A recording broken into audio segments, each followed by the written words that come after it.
Hey, what's going on, you guys? Let's welcome you guys to the channel. It's your boy Big Dog back with a one take review for one of my favorite shows pretty much ever, Stargirl, and we have the season 2 finale, episode 13. It's just titled chapter 13, but as Eclipso unleashes the final part of his master plan, Courtney, Pat, and the JSA band together to take him down once and for all. Now, this episode, I love this episode, and I thought it was a good season finale. It's not the best episode of the season. I think that still goes to episode 6, where the ISA versus JSA. I think that was the best episode and one of my favorite episodes ever. But we knew from last week's episode, the end, what Eclipso wanted. Eclipso was pretty much like, hey, I have to get Courtney Whitmore, and I'm going to control her. And because if I get her, I have the darkness and the light, and I can bring the Shadowlands here. And that's exactly what he wanted. And then we get so many different things. We get the fights. Now, obviously, I like a big fight at the end. Obviously, like a big fight. And I think we got that, but in parts. I like Pat versus Evil Pat because I think that's one of the biggest things about Pat. We saw Pat out of Dark Side. And we saw the old Pat that used to, be with the JSA. And like he kind of felt sorry. Well, not sorry. Yeah, he kind of felt bad. He kind of felt like he was useless. And then that he has to battle that part. Cindy has to battle one of the most dreaded memories that she has. Her younger self killing her mother, and that's what she's confronted by. Beth, is literally witnessing her parents die because of they're trapped. And she's seeing herself go off on her parents and tell them like she hates them and things like that. It's just so many different things. And of course, Court tries to take on Kid Eclipso, who I still hate to this day. Okay, I don't care if the season's over. I still hate that little dude. He's too good in that damn role. Somebody needs to go check on that little boy because that little dude might have some skeletons in his closet, bro. There's no way he should be that damn good, that damn young. Okay, but I thought that was great. But the biggest thing is Eclipso finally gets what he wants. Because we get so much this episode. So much. And I also almost forgot, Yolanda also was fighting Wildcat. And they had the best fight. Yolanda versus Wildcat, because he was mixing Yolanda like left and right. I'm like, hey, tag somebody else in, Yolanda, because that boy is stepping.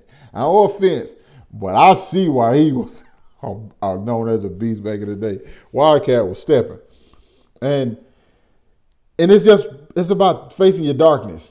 And I think I said either last week before last, or just whenever. Like when Cindy was trying to tell Court, like, hey, you're going to have to lean into that dark side. I'm like, no, Cindy, that's literally the last thing you need to do. You did that and we saw what the result of it.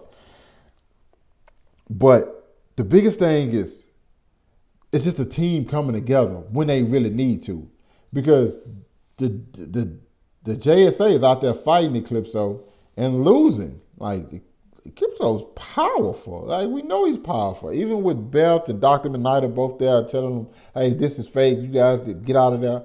And Wildcat, Shiv and Stargirl all fighting him. And like he's over. He's just powerful just in general. I have no doubt in my mind. If it was just simply about killing them, he could have did that whenever he wanted to. But this whole thing was breaking Courtney because I honestly feel like she's the best of us. Okay, and so also the cosmic staff is definitely a big deal.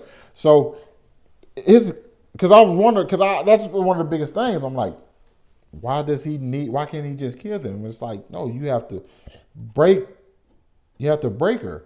Just like when Shiv said she wanted to do, like to her friends or family, then you get to her, and that's exactly what Eclipso did with his plan. And he just constantly kept pushing that issue until he got what he wanted. Rick showing up, man, I thought was awesome.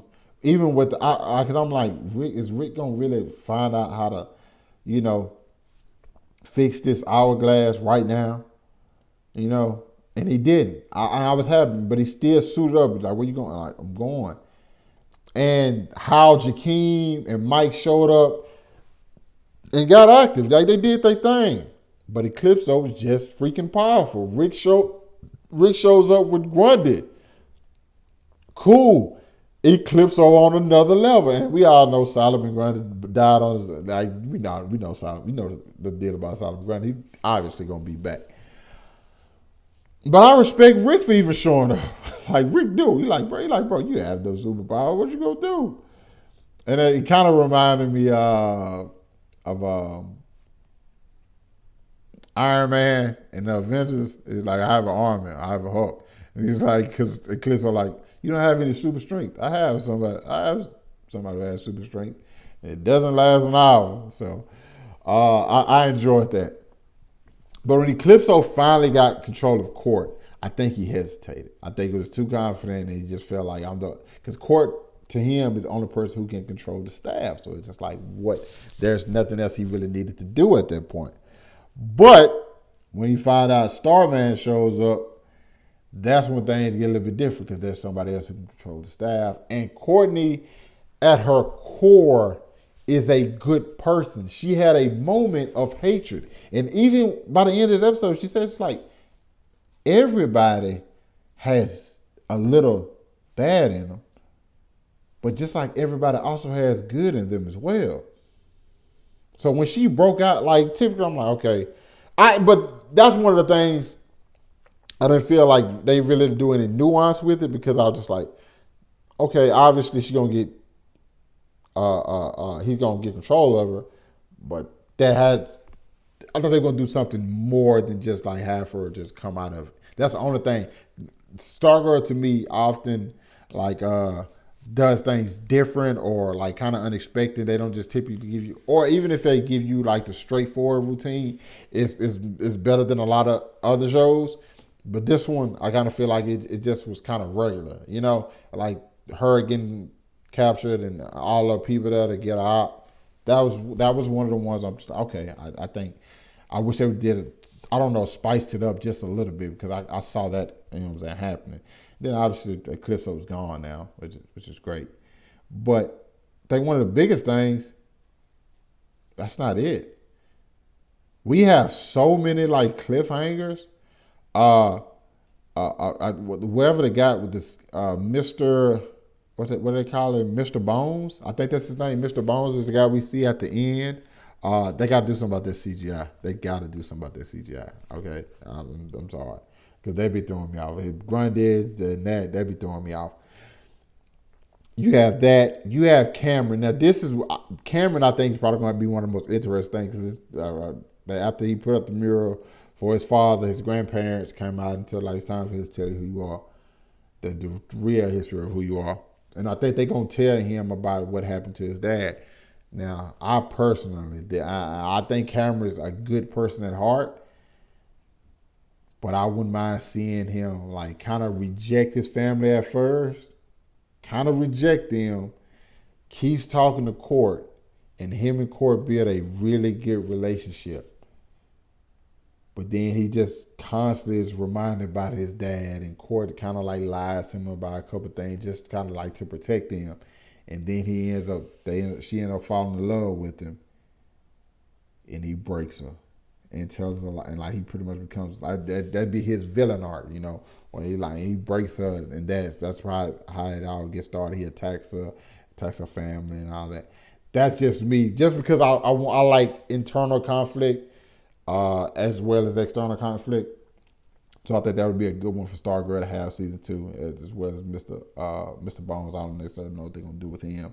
The what's name is out of jail. So now we got to deal with Artemis, Tigress, and freaking Sportsmaster. They neighbors. The Shade sticking around. I completely forgot to even mention him saving the best parents, but like, I'm a man for the dramatics. I love that dude's great. I'm happy he didn't die. I'm not gonna lie. I'm happy he didn't die. I can't even lie. Like I wanted like somebody to get clapped, but I'm happy it wasn't him. Nobody really we really lose anybody.